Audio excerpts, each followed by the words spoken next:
بسم اللہ الرحمن الرحیم۔ السلام علیکم ورحمۃ اللہ وبرکاتہ۔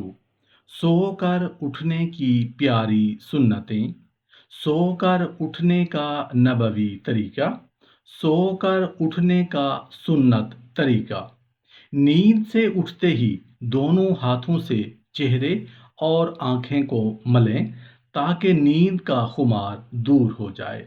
رسول اللہ صلی اللہ علیہ وآلہ وسلم کے سو کر اٹھنے کا طریقہ جو احادیث میں بیان کیا گیا ہے وہ یہ تھا کہ آپ صلی اللہ علیہ وآلہ وسلم بیدار ہو کر آنکھوں کو ملتے تھے، بستر پر کچھ دیر بیٹھتے، اتنی دیر کے بعض روایات کے مطابق 10 آیات پڑھتے۔ ہم سب کا مشاہدہ ہے کہ معصوم بچے سو کر اٹھتے ہیں تو آنکھیں ملتے ہوئے اٹھتے ہیں، لہٰذا ہمیں اپنے بچوں کو عادت ڈالنی چاہیے کہ وہ اسوہ رسول صلی اللہ علیہ وآلہ وسلم کے مطابق سو کر اٹھیں۔ صبح سویرے نبوی طریقہ سے اٹھیے اور دل کی بیماریوں سے بچیے۔ سوتے ہوئے ہمارا جسم حالت آرام میں ہوتا ہے اور حالت آرام میں دل کو جاگنے اور کام کرنے کی حالت میں بہت آرام کرنا پڑتا ہے۔ اس لیے اگر نیند سے بیداری پر اچانک کھڑے ہو کر چلنا شروع کر دیں تو دل پر بوجھ پڑتا ہے، بعض افراد کو دل کا دورہ بھی پڑ جاتا ہے۔ ماہرین امراض قلب یہ بتاتے ہیں کہ سو کر اٹھیں تو بستر پر چند لمحوں کے لیے بیٹھ جائیں تاکہ دل اپنے آپ کو نئی پوزیشن میں کام کرنے کے لیے تیار کر لے۔ دونوں ہاتھوں سے آنکھیں ملیں۔ آنکھیں ملنے سے دل کو جانے والے اعصاب دل کو دھڑکن کو جسم کی نئی پوزیشن کے مطابق ایڈجسٹ کرنے میں معاونت کرتے ہیں، پھر اس کے بعد بے شک کھڑے ہو سکتے ہیں۔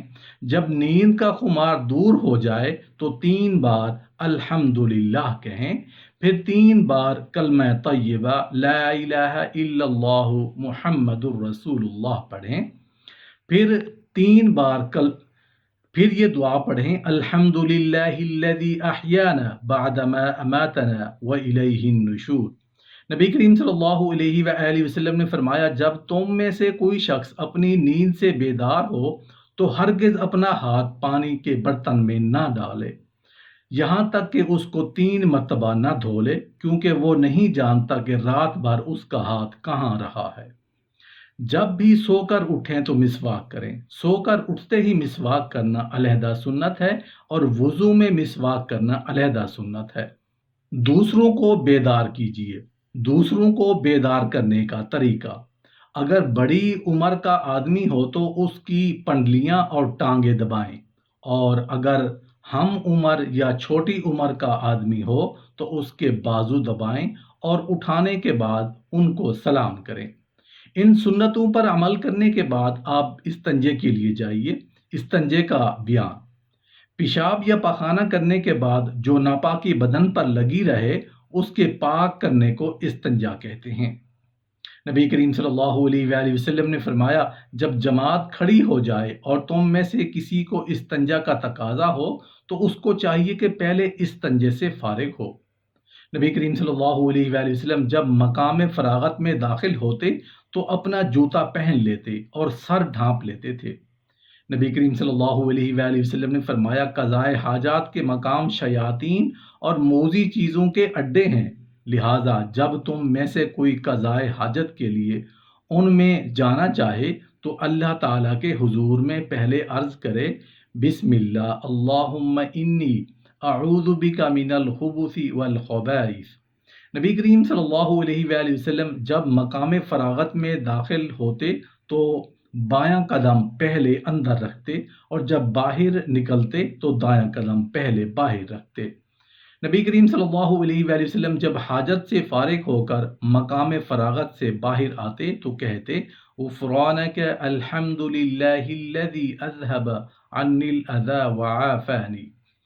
جب نبی کریم صلی اللہ علیہ وآلہ وسلم رفع حاجت کے لیے بیٹھتے تو قبلہ کی طرف نہ منہ کرتے اور نہ پشت۔ جب نبی کریم صلی اللہ علیہ وآلہ وسلم رفع حاجت کر بیٹھتے تو جب تک زمین سے قریب نہ ہو جاتے تو اس وقت تک اپنا سطر نہ کھولتے۔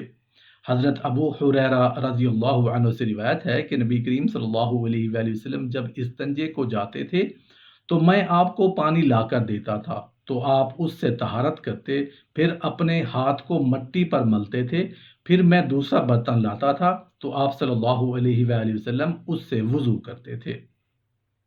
مطلب یہ ہے کہ نبی کریم صلی اللہ علیہ وآلہ وسلم ڈھیلے وغیرہ سے استنجا کرنے کے بعد پانی سے بھی طہارت فرماتے تھے، اس کے بعد ہاتھ کو زمین پر مل کر دھوتے تھے، اس کے بعد وضو فرماتے تھے۔ ناک جھاڑنا، تم میں سے کوئی شخص جب نیند سے بیدار ہو تو وہ 3 مرتبہ ناک کو جھاڑے، کیونکہ شیطان اس کے نتنوں میں رات گزارتا ہے۔ پیارے آقا صلی اللہ علیہ وآلہ وسلم صبح پانی میں شہد ملا کر پیا کرتے تھے۔ یہ پیٹ کی تمام بیماریوں کا بہترین علاج ہے۔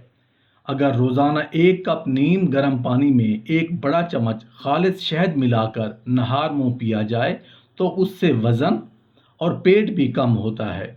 نبیذ تمر بھی آپ صلی اللہ علیہ وآلہ وسلم پیتے تھے۔ نبیذ تمر 7 چھہارے یا 7 کھجوریں رات کو 1 گلاس پانی میں کسی مٹی کے برتن میں ڈال کر رکھ دیں اور صبح پانی پی لیں، اور چاہیں تو کھجور یا چھہارے بھی کھا لیں۔ یہ مکمل ناشتہ بھی ہے اور صحت کا راز بھی۔ کھجور کا کھانا باعث صحت اور تقویت ہے۔ آپ صلی اللہ علیہ وآلہ وسلم نے ارشاد فرمایا، جو آدمی صبح 7 اجوا کھجوریں کھائے تو وہ اس دن زہر اور جادو کے نقصان سے محفوظ رہے گا۔